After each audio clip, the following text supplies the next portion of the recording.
El monstre del desordre i el secret d'en Pol. Hi havia una vegada un nen que es deia Pol. El Pol tenia 6 anys, un somriure d'orella a orella i una habitació, una habitació molt desendreçada. Ja ho recolliré després, deia sempre el Pol. Cada matí, quan es llevava, deixava el pijama a la cadira, les sabatilles sota el llit sense fer i les joguines escampades pel terra com si hagués passat un huracà. La seva mare li deia: «Pol, si cada cosa torna al seu lloc, la casa no fa cap xoc». Però el Pol només reia i marxava a esmorzar. Un dilluns al matí, el Pol va voler posar-se els seus mitjons de ratlles, però només en trobava un. Va remenar dins el calaix, sota el llit i dins la motxilla i va cridar: «Mama, on és l'altre mitjó?» La mare el va mirar i li va dir: «Potser està jugant a fet i amagar dins la teva habitació desendreçada». I sí, el mitjó estava enganxat darrere del tambor de joguina. El Pol va arribar tard a l'escola aquell dia. Mentre corria, va murmurar: «Si hagués recollit ahir, no hauria perdut el mitjó». Però al vespre, saps què va dir? «Ja ho recolliré després».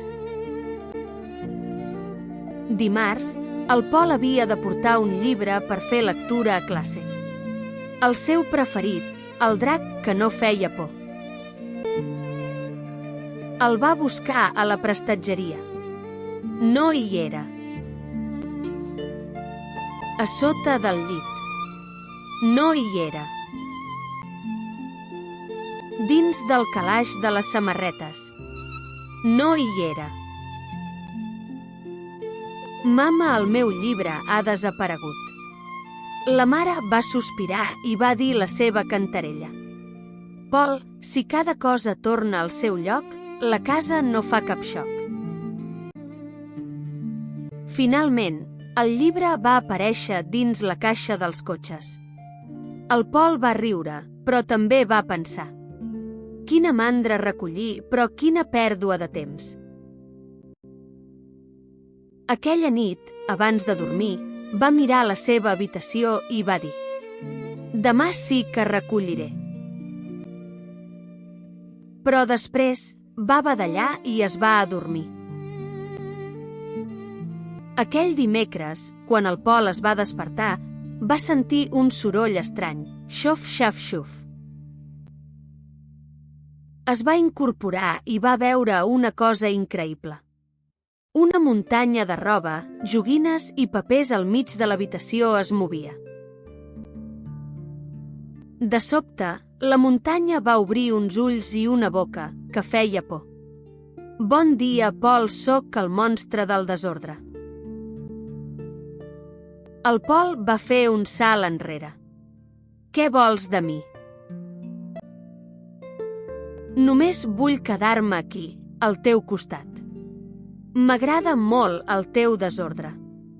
Com més coses deixes fora de lloc, més gran em faig». Efectivament, el monstre va créixer una mica més. Cada vegada que el Pol deixava caure una peça de roba, plof, el monstre s'inflava. Cada vegada que no guardava un joc, bum, el monstre s'engrandia. El Pol va començar a preocupar-se.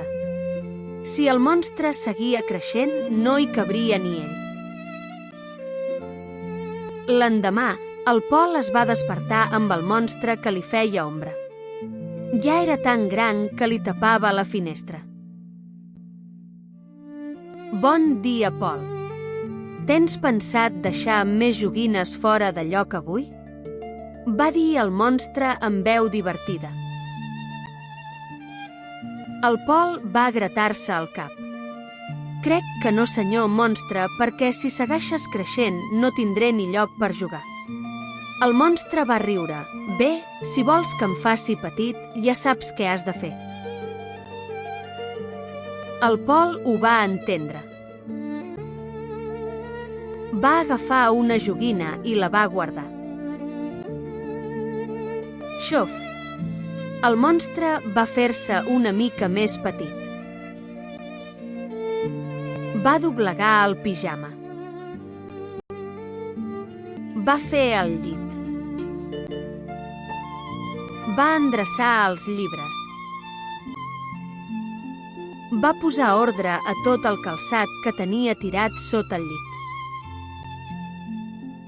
I va endreçar moltes més coses que van aparèixer per allà i que feia temps que les buscava i no les trobava. El monstre, a poc, es va anar fent petit. I més petit. Menys mal. Va pensar en Pol. Estava espantat.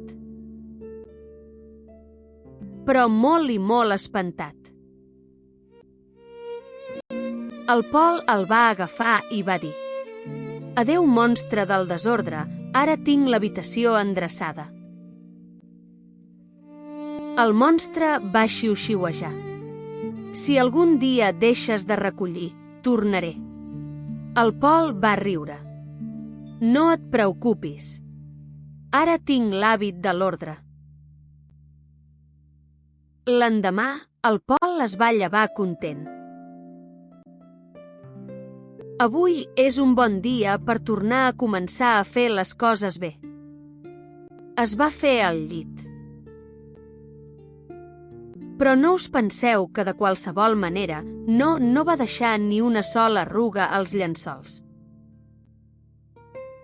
Va doblegar el pijama. I aquesta vegada no el va llançar damunt la cadira, no, el va deixar al seu calaix. Va posar les joguines al seu lloc i va dir: «Mira, mama, ja no cal que m'ho recordis». La mare va somriure. «Exacte, Pol, i el més important és que ara tu viuràs millor i més tranquil». Des d'aquell dia, el Pol va mantenir la seva habitació neta i ordenada. Ja no li feia vergonya convidar els seus amics a jugar. Quan venien a jugar, sempre els deia: «Aquí tenim una norma. Juguem, riem i després recollim». I s'ajudaven entre tots. Perquè ajudar és una forma d'estimar els amics. I saps què? El monstre del desordre no va tornar mai més. O potser només es va amagar dins d'una habitació d'algun nen que diu cada dia: «Ja ho recolliré després». El Pol aprèn que les seves accions tenen conseqüències: perdre temps, arribar tard o no trobar el que necessita. Quan comença a recollir, entén que és responsable del seu espai i del seu benestar. El conte mostra que fer-se càrrec de les pròpies tasques fa la vida més fàcil. L'ordre no és només tenir-ho tot bonic, sinó poder viure millor i més tranquil. Quan el Pol veu desaparèixer el monstre del desordre, descobreix que l'organització crea espais agradables i útils.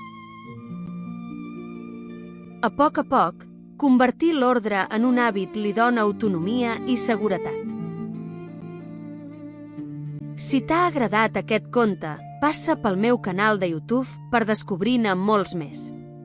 I no t'oblidis de donar un m'agrada i de subscriure't per no perdre't cap aventura nova.